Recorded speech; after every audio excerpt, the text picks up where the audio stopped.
Hi, I'm Karen Hurd, and I'm here with our next edition of Asking for a Friend.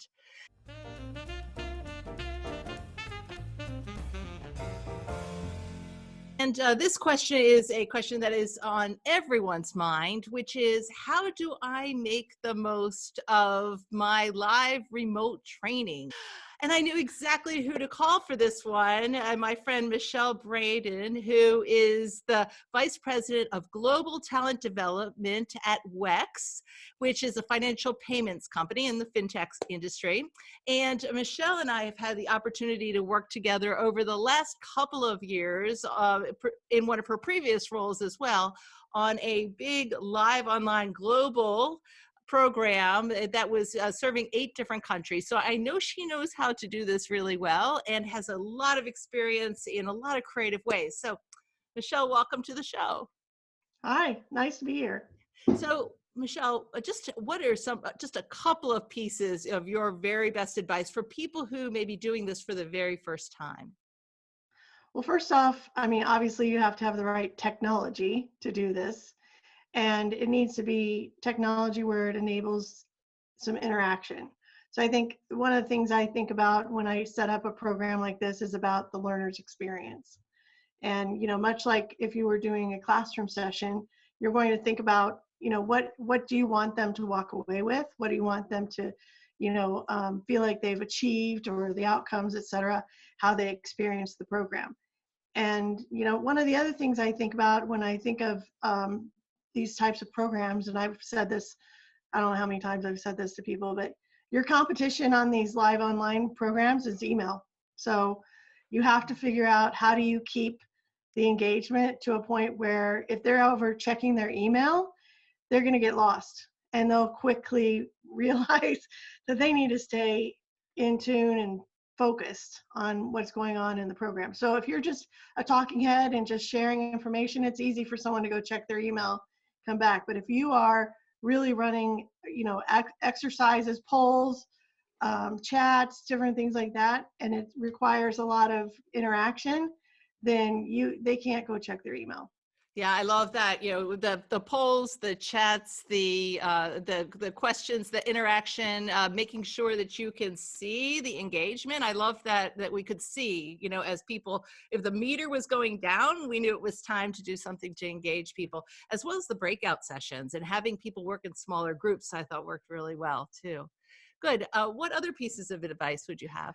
So another thing that I think is really important, and it actually makes the experience better, is if you have 2 people that are leading the call. So one could be a moderator. They could be doing the back end, checking on the chats and things like that, making sure the technology works. But also, if that person could also be like a co-host. And I think when I've done these sessions, the ones that are the most engaging for people are kind of like what we're doing here, where we're having a conversation. If it's conversational, but yet it engages the audience, you can keep their attention a bit more. It's more interesting. And I remember I've done these, and I was with I've been in technology companies for years. And one of the previous ones that I was with, I remember watching the recordings of some of the live online sessions that we did that were 90 minutes, which that's a long time for one of these. Mm-hmm. But at the end of 90 minutes, I was bummed that it was over. I'm like, it was so much fun just listening to all this, even though we weren't interacting. So I think if you can play back a recording of a live online session that's really engaging, even though you're not in real time engaging in it, and it keeps your interest, and you've got a good product. Oh, that's really good.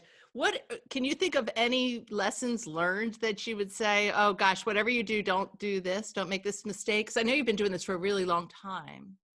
Well, I think one of the biggest lessons is you need to do a dry run. So you cannot just go in cold to any technology. I think there's been several times that I remember in my past where we would start a program, and 10 minutes later we got started because Oh, yeah. we were waiting for people to join, or we were having technology issues, people's cameras didn't work, whatever.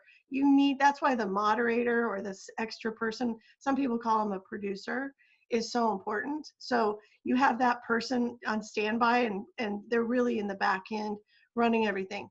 So you have to practice. And you need to practice the flow also, because you need to make sure that the exercises, the polls, the chats, all the things that you're doing are really making sense. So in a way, it's not much different than a instructor-led face-to-face program. You're going to practice that probably too. So you're still, even though it's live online, you still have to do the prep work. Yeah, that's really good. The other thing that I've been really thinking about, reflecting on the program that we worked on together, is how it had layers to it. So it was spaced learning over time. And so we had the live online sessions with the training facilitators, but then we also had your trainers that were supporting the teams in between sessions as they worked through their applied learning. Any thoughts on that model for Well, folks? so I think what you're highlighting there really is a modular program that stretches over time. And I think what a lot of people try to do is they try to pack everything into this 1 or 2 hour session. And that's not really good, because it doesn't give people time to really apply what they're learning. So when I design these live online sessions, I try to do them in pieces so that I call it, I always ask the question, how much can they consume? And so you have to think about the consumability of the program that you're doing. So you think, how much can they consume in a certain amount of time? And then what do I want them to do in between the sessions to ensure that they're really applying it? And back to the learner experience, that's how you're going to make a more rich experience. And one of the things we did, Karen, if you remember, is having these learning facilitators that were actually they were doing classrooms normally, live face-to-face classrooms. Yeah.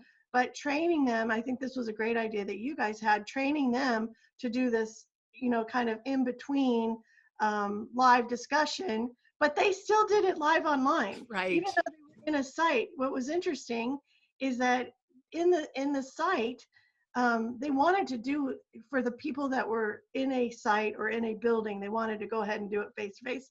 And I said, no, we don't want to do that. We want the same experience for every single person that's going through the program. So even though they're in your building and your site, you still need to have them participate virtually. Yeah, the equity of that, because you had these cohorts of people in 8 different countries, no one felt like they were left out, because there's that can True. be very frustrating when you feel like people are talking to the people in the room and then you are the extras.